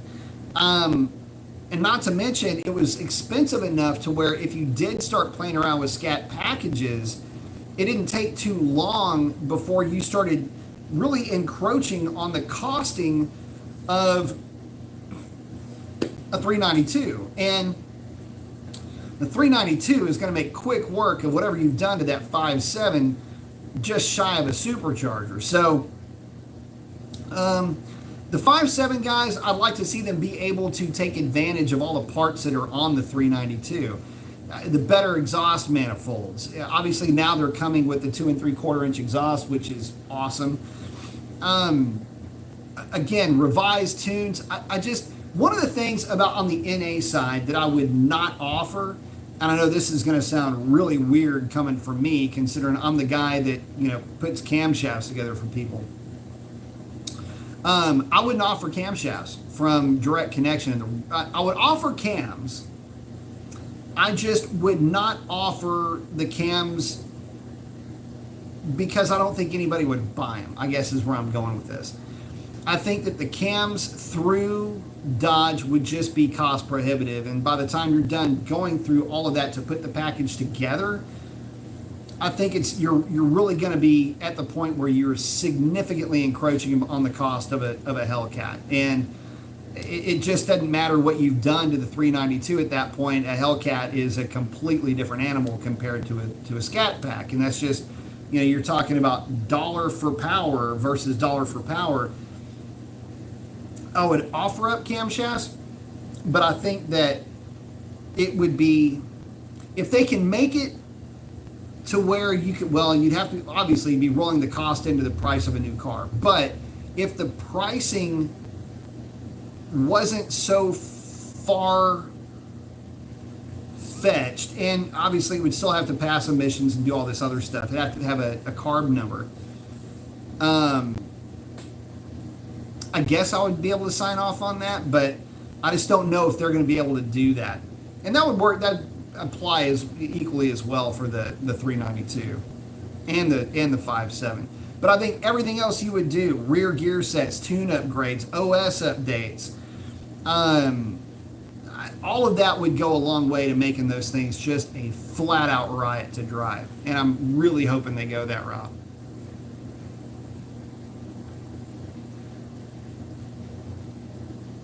Hilton saying, just send the 5.7 guys to your great 5.7 to 8 video. Yeah, I mean, God, they're fun cars to drive. I drive a 5.7 every day. But you get to a certain point with those things, and it's like, I mean, you will have spent a significant amount of money. You can make them scream. Don't get me wrong. You can really make a 5.7 put in work, but man, you've got to want it. That's for sure.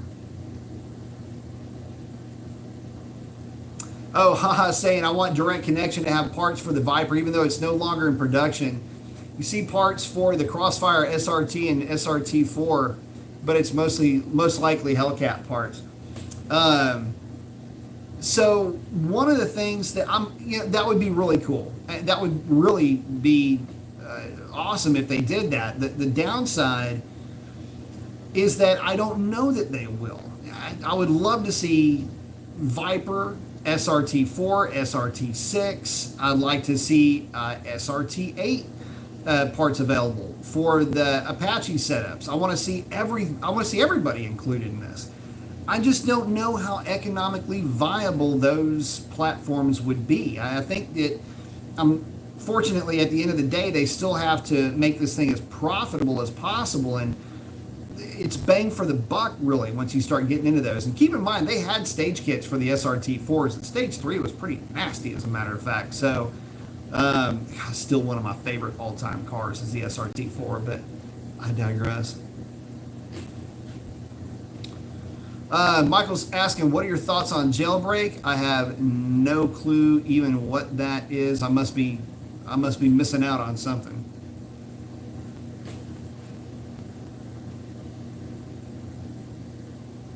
XC's asking, what are the pros and cons of a GDI V8 versus a pushrod V8? So are you talking about? Hilton saying jailbreak was announced this morning. Haven't seen it yet. I have been tied up, but I will absolutely be checking that out. So thank you for the heads up. It's one of the I literally have been going flat out since I woke up this morning. It's kind of crazy. I need to see that. I don't see how I could have missed that. Are you talking about? I don't understand what GDI is that you're actually speaking of versus a pushrod V8. If we're talking about, was it gasoline direct injection? You got that with pushrod. So be a little more specific, man. I want to be able to answer the question. Oh, so yeah, gasoline direct injection. Okay. Well, you're asking what are the pros and cons of a gasoline direct injected V8 versus a pushrod V8. Well, pushrod is just an architecture. You can have gasoline direct injection on overhead cam engines, just like you can have gasoline direct injection on a pushrod V8. I mean, that's your LT engines, that's what they do.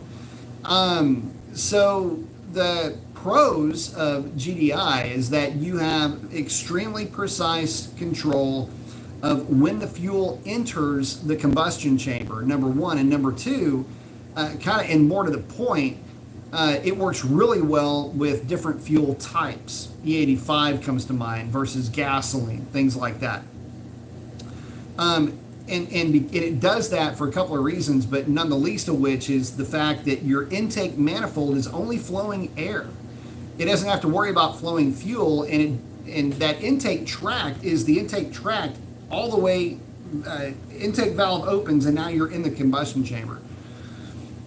All of that is part of your intake tract, and if that intake tract is only flowing air, then it is a more efficient use of that intake manifold, so to speak. So even if the fuel is being introduced at the valve.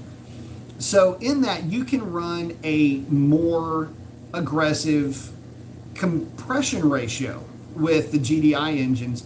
And again, that's because you can meter exactly when that fuel goes in the cylinder. Instead of the fuel coming in as that intake valve opens and then you spray it and then compress the fuel and air, that's when you start to get pre-ignition.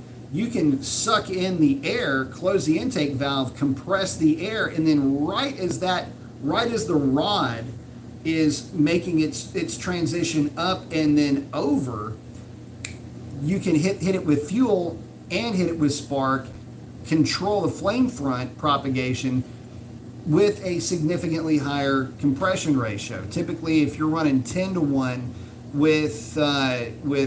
with port injection, you can probably easily get away with 12.5-to-1 with direct injection. So there's that aspect of it too. And that would yield about a 6%. If you go up 2 points, for every point you pick up 3%, just like for every 1,000 feet you pick up 3% power or lose it. With density altitude or true altitude, the same applies for compression ratios. For every point on average, you pick up about 3%. So you'd be looking at about 6 to 7%, 7.5% in that case if you picked up 2.5 points. So that's why it's a kind of a big deal.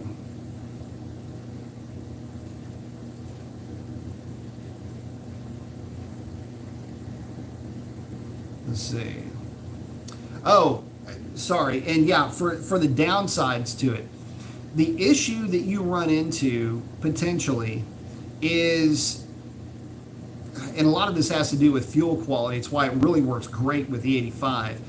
But you will get carbon deposits start to form on the intake valves. And one of the reasons for that is that no matter how you try to get around this, you're still going to get a little bit of backflow into the intake tract when the intake valve is actually closing. You have to remember that the piston is coming back around, and you're not closing it right when the piston is at bottom dead center. You're closing it as the piston is coming up, so you get a little bit of a plume that's going to come up even after it's gone through exhaust and intake pulses of unburnt fuel and some carbon and things like that. That can coat the stem in the back of the intake valve, and over time, it's kind of funny, you get this little donut of carbon that just is riding up and down on the intake valve stem. It's not really doing any harm. It's just not really helping either. And that little ring, that little donut of carbon does have to be mechanically removed. It's not one of these things, I don't think, where they can just, squirt some seafoam in there and make everything better. It doesn't work like that.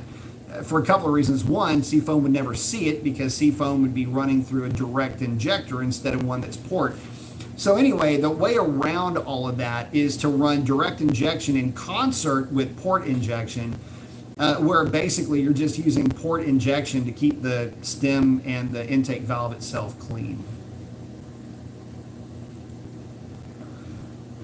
But Eric's saying the cost of Mopar is the reason we don't see as many old hot rods with Mopar power compared to LS or lesser extent Ford.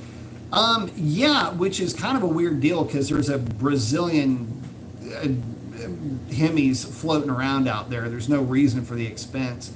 But yeah, I mean, there is a cost factor to be certain. But another reason why you don't see that is because guys that have old school Mopars are also very militant about keeping the old school Mopar powered by an old school Mopar power plant. It's pretty funny. LS guys, or I should say GM guys, are LS the world, why wouldn't you, right?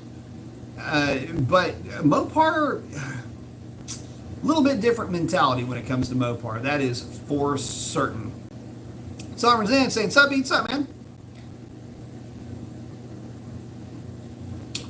Ha is asking if I've made a video or stream about the new Z06 engine. Also, do you think it's fair to compare it to the Voodoo engine? It is not fair to compare that to the Voodoo engine. I've only spoken about it a little bit, but let me tell you. So the new Z06, I'll draw this out for you. This is going to be kind of a weird looking drawing here. But you'll understand what I'm talking about when I do this. The Z06 uses what's known as a traditional flat plane crank arrangement, which is to say that it uses, and you have to imagine this on both sides of the engine, it uses this type of a configuration, the architecture, which means you have your rocking pairs on the outside, and this just, as these go down, these come up. Your rocking pair would be these two cylinders here. And when you look at it, it's almost counterintuitive because you think, well, this one goes up, this one goes down. But the reality is that your rocking pair is dictated by the two pistons that are going up at the same time for purposes of this discussion, okay? And that is a traditional flat plane. It's like what you'd see in a Ferrari or anything else. The Voodoo uses a different flat plane configuration. The Voodoo, on the other hand, I don't know why they do this. It's kind of a weird thing. The Voodoo uses an alternating cross-plane configuration.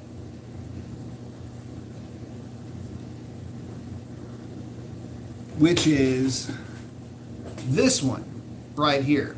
So this is what the Corvette looks like, and if you can imagine this just being literally flipped like a V, that's what it would be. This is Voodoo, this is the Corvette. You have a single rocking pair with the Corvette. You have basically a dual rocking pair here. Now the problem with that, because you have two of them going up and down, as opposed to, you can almost consider this like one unit going up and down. So what happened? What's the reason for that? Honest to goodness, I don't have a clue why they went that route. But it's one of the reasons why the Voodoo engine was, on several occasions, slated to be canceled. So what happens when you run the Voodoo style firing order? It's still a flat plane crank, but what you end up with is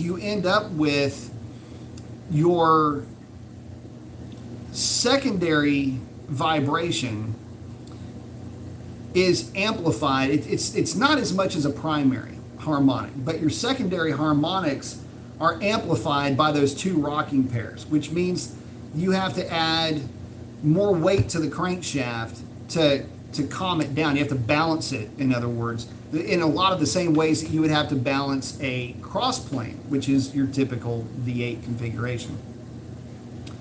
So because of that, you lose the lightweight crankshaft. It's still lighter than a cross plane, but it's not, it's like a tweener, basically. With the unwanted benefit of having a higher secondary harmonic versus the normal flat plane.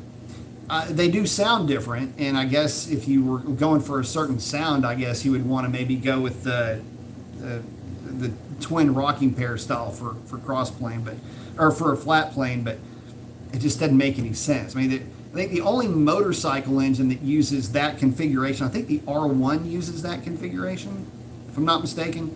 But anyway, everybody else and forever since the beginning of time has used the standard flat plane, which would be this guy right there.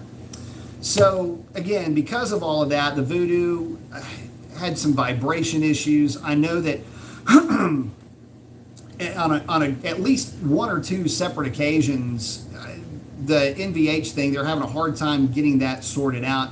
They're breaking crankshafts, a bunch of goofy stuff that was going on with it. They finally got it mostly figured out, but I think that if you Google Voodoo engine failure, I think that there's some traction with something like that, where they were still having issues, and some people were complaining that there was still an NVH issue. So you can engineer that stuff out, though. There's engine mounts that'll help kind of quell that. Different webbing, building the block just more rigidly can sometimes get rid of some of that, but still. Anyway, if you're ever wondering what the difference was between a Voodoo and a Corvette flat plane, that's basically it. It's had a lot of people kind of scratching their heads for a long time.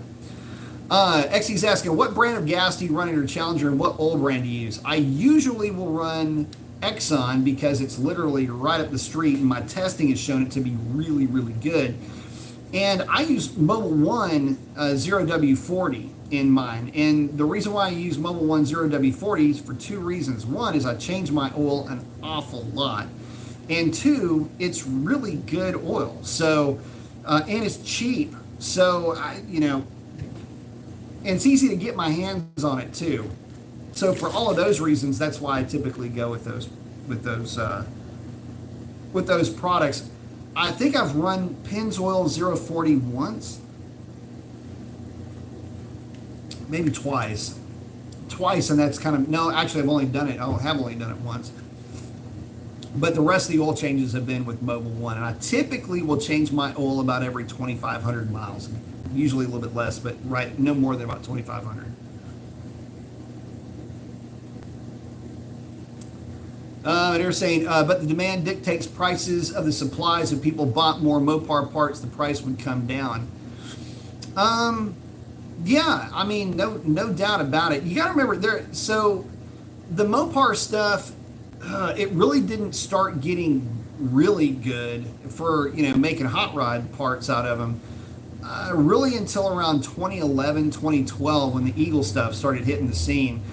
What happened is the earlier Mopars had a 5.7s, particularly, not really the 6.1, had a nasty habit of dropping valve seats when the cylinder temperatures really got hot. So that could potentially be a problem if you're looking to hot rod one of those things. You just have the seats redone, no big deal. But it's one of those things where, I mean, there's an LS in everything. Now, this is more of an economies of scale thing. So if you look at what all had an LS, every truck, every car, sports car, passenger van, passenger vehicle has an LS in it. I mean, you can't buy a Tahoe without some LS. I don't think, the trucks, nobody buys 6-cylinder trucks hardly. So there's that reason right there, and that LS platform has been around since 97, so they've been really working that. And to be honest, again, a lot of folks had a really bad taste in their mouth with the early Hemis. I'm trying to modify them, and they started failing for, primarily because of the valve seat thing, for whatever reason that was. But it just kind of goes to show that, a lot of guys, not only were they not messing with Hemis, but what were they going to put them in? See, here's the other problem. You've got older Mopars that, again, you got Mopar guy that doesn't want to do a modern Hemi swap in his old school Mopar, but man, let's face it, have you tried to find an old Dodge truck, maybe an old Duster, anything, a Dart? They're actually harder to come by than you think, and depending on where you live, they're practically impossible. Let me tell you how I know. I've been, at one point, trying to find a Duster, an Aspen, a Malaise era Roadrunner, anything really, that I could swap in a truck 5.7 into, and I could never find one. And when I did, the things were basically just Swiss cheese like you wouldn't believe. The problem is that a lot of the Dodges, the bodywork was just god awful, and they were more or less disposable about 20 years ago, and nobody's really going after them back then. And so because of that, you had all this new LS powered stuff coming out. That was pretty exciting, and wow, all aluminum V8, holy mackerel. Anyway, there's reasons for it. They not necessarily good reasons, but they're reasons nonetheless. So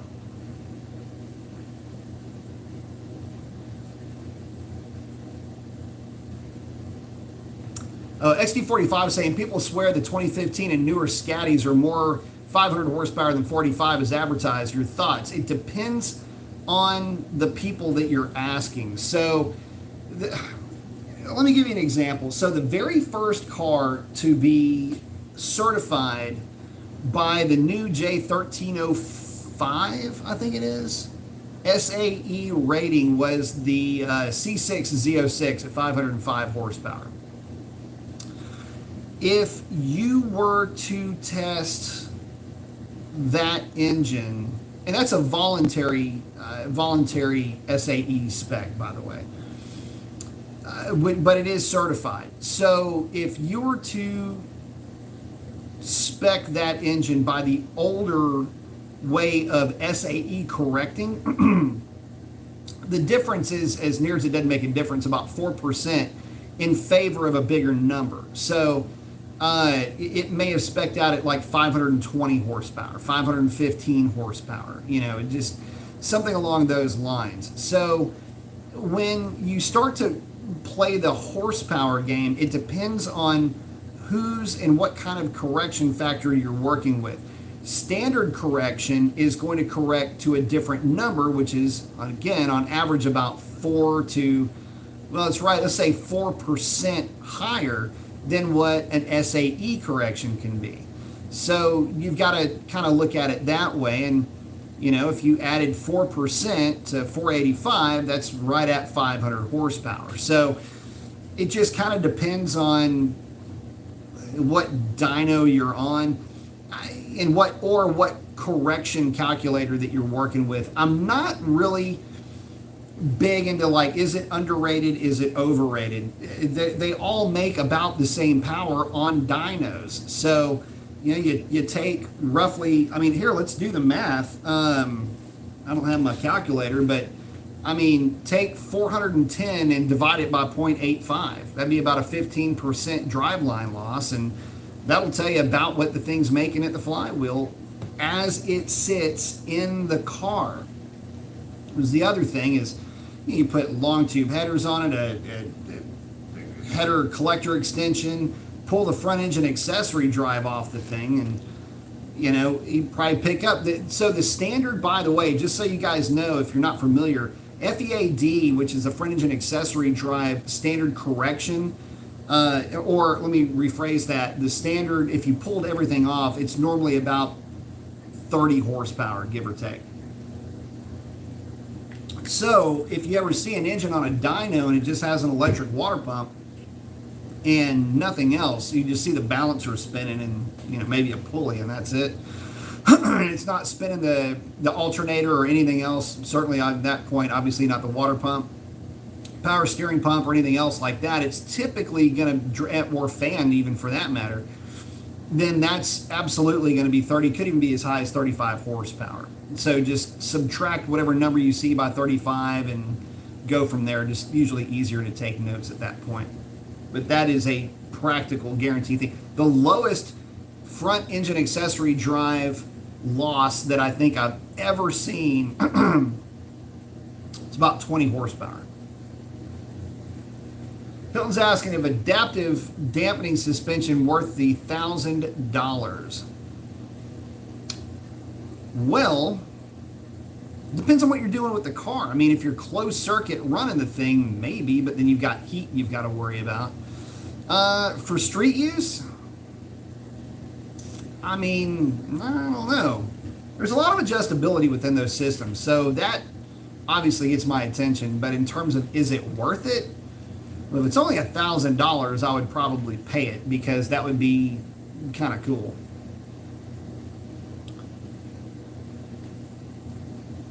So we're saying oil is cheap, engine repair is not. That's right. So I'm always changing oil in my car. Sovereign saying he's in love with the Hellraisin paint color. Pretty sharp looking color. In fact, if you haven't seen Hellraisin in person, it's a good looking car. Hilton's asking, would I 5.7 swap a Dakota? Probably not. I would I'd W2 with a Performer RPM air gap intake, carburetor,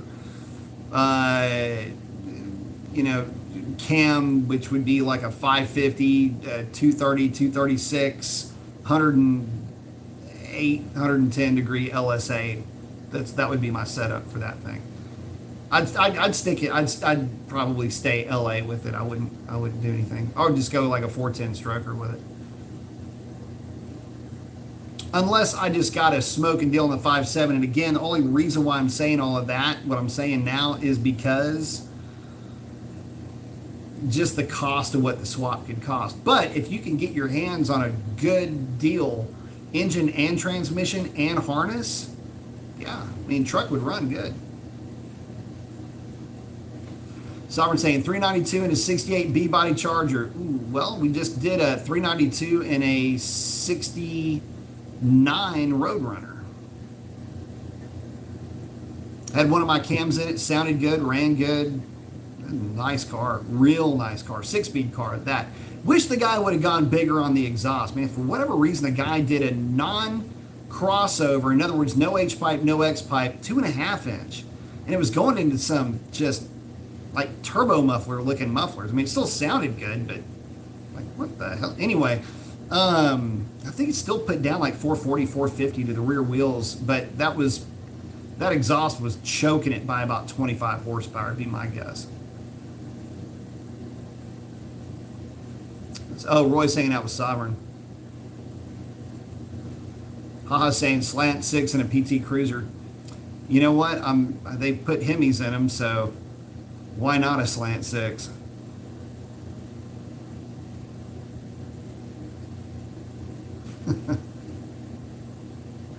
And with that, guys, I'm going to wrap it up because we are coming up on 2 hours. I have got to hit the rack. Yeah, in Sovereign, yeah, they've done Hellcat swaps into those things. It's pretty funny. Actually, it was all, custom chassis and all of that. But at any rate, guys, appreciate y'all. Could not, would not do this without y'all. Love each and every one of y'all. You're going to send it. Don't bend it. Keep your shiny side up. Go out there and do something cool for somebody. And that's a wrap. Y'all have a great one. See y'all on the next one.